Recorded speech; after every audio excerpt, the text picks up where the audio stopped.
Welcome to The Explainer. Today, we're going to unpack a conflict that's way more than just a regional fight. It's a story that shows how quickly things can spin into a global stage for superpowers, for information warfare, and believe it or not, a pretty bizarre media meltdown. So it all kicks off with this, a really stunning and honestly super rare public admission from a senior Pakistani leader, Chaudhry Anwarul Haq. A statement like this just immediately throws gasoline on the fire, shining a huge spotlight on the tensions between India and Pakistan, and setting the stage for everything that came next. And look, this wasn't just some vague political posturing. The statement actually pointed to specific attacks, like the car blast at the Red Fort and an attack in Pahalgam. In the world of diplomacy, this is a bombshell. It's basically undeniable public proof of something that's almost always kept deep in the shadows. Okay, so as things started heating up, the official story got, well, really confusing. It was a masterclass in contradiction, actually. Let's dig into the massive gap between what was being said out loud and what was whispered behind the scenes. And wow, check this out. On one hand, you've got Pakistan's defense minister threatening all-out war, which, gets the whole world's attention.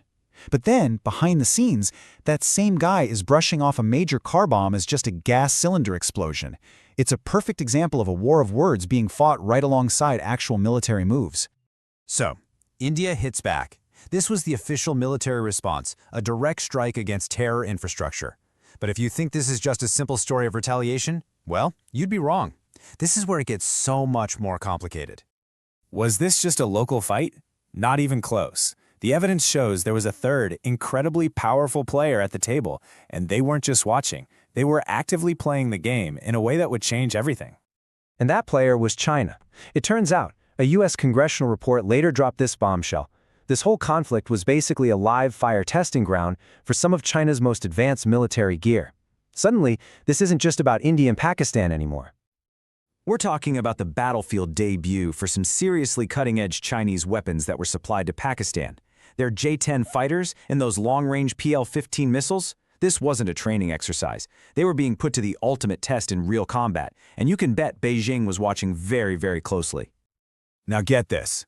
A U.S. report literally titled, "The U.S.'s Bad Bet on Pakistan," came out and said that Pakistan's military success proved how effective Chinese weapons were. I mean, what a statement, right?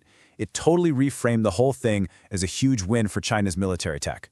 But hold on, because that same report has a fascinating contradiction buried inside. Right, so this is where things get really murky on the American side. We start to see this huge disconnect between what the intelligence analysts were reporting and the political message coming from the very top. According to the detailed number-crunching defense analysis in that exact same report, how many Indian jets were actually downed? The real number? Just 3, okay? Remember that number. But that is not the story the world heard, not by a long shot. And this is just a classic geopolitical play. The hard data from your own intelligence agencies says one thing, but the political story you push supports a strategic partner. So the facts kind of get set aside, and the narrative that gets amplified is this huge success for Pakistan, and, by extension, a huge success for the Chinese weapons they were flying. But it gets even wilder. That U.S. report dug up something else entirely. The war wasn't just being fought with jets in the sky. It was also a war of memes, of fake accounts, of pure disinformation. This was modern conflict, 21st century style. So what was China's endgame here? It was brutally simple, and it was all about business.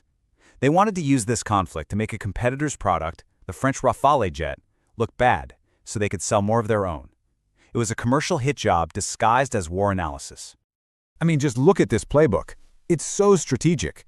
They didn't just spread rumors online. They were creating fake AI-generated images of supposed wreckage to make their lies look real. And you know what? It worked. The campaign was apparently so convincing that it made Indonesia hit pause on buying those very same French jets. So, just as we're all trying to wrap our heads around this new world of state-sponsored fake news, the story takes one final and deeply ironic twist. We're leaving the battlefield and heading to the newsroom. At a time that demanded absolute journalistic perfection, a highly respected institution, one of Pakistan's newspapers of record, had a major and very public embarrassing moment. Get this.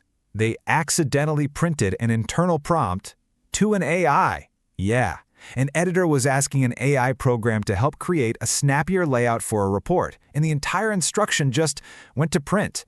It's a small mistake, but it exposed a shocking lack of human oversight, and it basically confirmed they were relying on these new tools without a safety net. And that really brings it all home, doesn't it? You have this wild conflict shaped by missiles, by political spin, by fake social media posts, and then one of the traditional guardians of the truth gets caught showing its own vulnerabilities to technology. The battle for what's real is now being fought everywhere, from the sky to the newsroom, leaving all of us to ask, in an age of state-sponsored lies and AI-generated everything, who can we actually trust?